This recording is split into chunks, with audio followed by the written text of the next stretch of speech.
Hello മക്കളെ, yes, നിങ്ങളുടെ Onam exam അങ്ങോട്ട് അടുത്തെത്തിയിരിക്കുകയാണല്ലേ. സോ നിങ്ങൾക്ക് എല്ലാവർക്കും അറിയാം, നമ്മൾ കേട്ടിരുന്നു നമ്മുടെ എക്സാം പാറ്റേണിൽ ചെറിയൊരു മാറ്റം ഉണ്ടാവും എന്നുള്ള കാര്യം. സോ അത് ഒഫീഷ്യലി ഡിക്ലെയർ ചെയ്തിരിക്കുകയാണ്.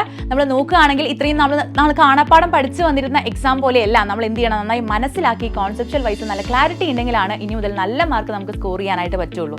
സോ നമ്മൾ നോക്കുകയാണെങ്കിൽ UP LP വിഭാഗം വരുന്ന കുട്ടികൾക്ക് 20% വരെ ഒബ്ജക്റ്റീവ് ലെവൽ ക്വസ്റ്റ്യൻസ് ഉണ്ടാകും എന്നാണ് പറയുന്നത്. ഇനി ഹൈസ്കൂളിലേക്ക് വരികയാണെങ്കിൽ 10% ഒബ്ജക്റ്റീവ് ലെവൽ ക്വസ്റ്റ്യൻസ് ആണ് നിങ്ങൾക്ക് പ്രതീക്ഷിക്കാവുന്നത്. സോ അങ്ങനെയാണെങ്കിൽ ഓവറോൾ ഒരു എക്സാമിന്റെ പാറ്റേൺ നോക്കുകയാണെങ്കിൽ 30% ഈസി ലെവൽ ക്വസ്റ്റ്യൻസ് നിങ്ങൾക്ക് ഈസി ആയിട്ട് അറ്റൻഡ് ചെയ്ത് മാർക്ക് വാങ്ങിക്കാവുന്ന ക്വസ്റ്റ്യൻസ് ആയിരിക്കും. ദെൻ 50% ക്വസ്റ്റ്യൻസ് എന്ന് പറയുന്നത് ഒരു മോഡറേറ്റ് ആവറേജ് ലെവലുള്ള ക്വസ്റ്റ്യൻസ് ആയിരിക്കും.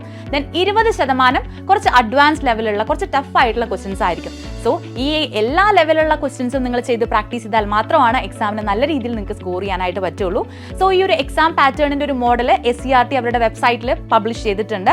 ഇനി അത് കൂടാതെ നിങ്ങൾക്ക് ഞങ്ങൾ ബ്രില്യൻറ്റ് ട്യൂഷൻ ക്ലാസ്സസ് പ്രൊവൈഡ് ചെയ്യുന്ന objective and descriptive level questions ഇഷ്ടം പോലെ നിങ്ങൾക്ക് ജോയിൻ ചെയ്താൽ കിട്ടാവുന്നതാണ്. സോ നിങ്ങൾ എല്ലാവരും ബ്രില്യൻറ്റ് ട്യൂഷൻ ക്ലാസ്സിലേക്ക് ജോയിൻ ചെയ്യുക, നിങ്ങളുടെ സീറ്റുകൾ ഉറപ്പിക്കുക. സോ എക്സാം നന്നായിട്ട് എഴുതാൻ പറ്റട്ടെ.